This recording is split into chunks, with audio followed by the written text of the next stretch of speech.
400 বছর আগে রাজলক্ষ্মী গুপ্তাকে স্বপ্নে দেখায় যে আমরা আসলে তোরা যে খুঁটিগুলো ক্রয় করে এনেছিস আমরা দেবতা, আমরা বৃক্ষ নই, তোরা আমাদেরকে পূজা কর।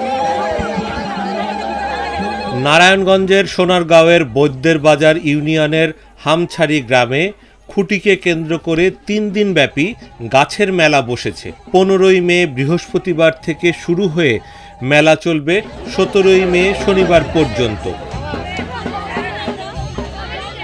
মেলার আনুষ্ঠানিকতা পূজা অর্চনার মধ্য দিয়ে শুরু হয়।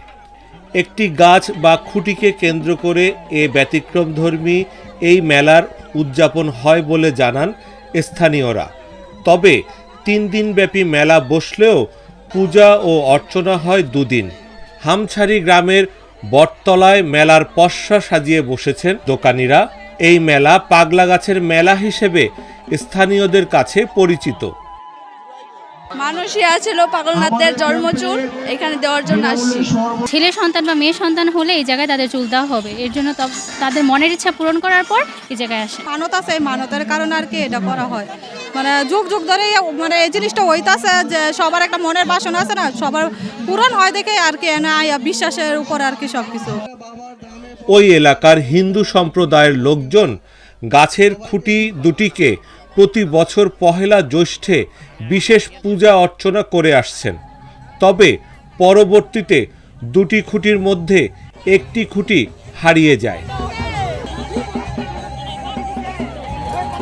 স্থানীয়রা জানান, খুঁটিটি পূজা মণ্ডপের পাশে পুকুরে সারা বছর ডুবিয়ে রাখা হয়।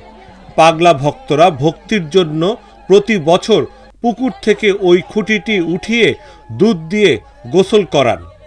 ফল ফলাদি, ঘি, খাসি দিয়ে পাগলা খুঁটির নামে উৎসর্গ করা হয়। পূজা শেষে খুঁটিটি আবারও ওই পুকুরে পানিতে ডুবিয়ে রাখা হয়। 400 বছর আগে ফণী সেন এবং সুরেন্দ্র সেন নামে এখানে 2 বাবু ছিলেন। তারা গৃহ নির্মাণ করার জন্য সুদূর বার্মা থেকে খুঁটি ক্রয় করেছিলেন। ওই খুঁটি ক্রয় করে তারা ঘর প্রস্তুত করার জন্য এখানে খুঁটিগুলাকে তার বাড়িতে রেখেছিল। বাড়িতে রাখার পরে 2টি বৃক্ষ অন্যান্য খুঁটির থেকে আলাদাভাবে এগুলা স্থানান্তর হয়ে থাকতো। তখন 1 দিন 2 দিন 3 দিন এরকম হওয়ার পরে তারা তার মাতৃদেবী, যা রাজলক্ষ্মী গুপ্তা নামে পরিচিত, রাজলক্ষ্মী গুপ্তাকে স্বপ্নে দেখায় যে আমরা আসলে তোরা যে খুঁটিগুলো ক্রয় করে এনেছিস আমরা দেবতা, আমরা বৃক্ষ নই, তোরা আমাদেরকে পূজা কর। পূজা উপলক্ষে মেলারও আয়োজন করা হয়।